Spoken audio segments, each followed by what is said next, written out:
50 years ago today, January 10th, 1975, a devastating blizzard struck the Omaha metro area. Local forecasters only predicted 4 inches of snow would fall that day. They were horribly wrong. A total of 19 inches fell.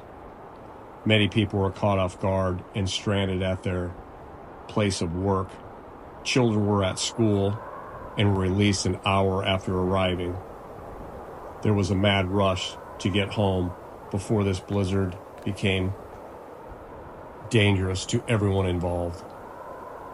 Some people never made it home that day and had to take shelters in churches, schools, and malls. Westro's malls housed over 700 people that day. Local restaurants and hotels ran out of food because there were so many stranded people on the roadway.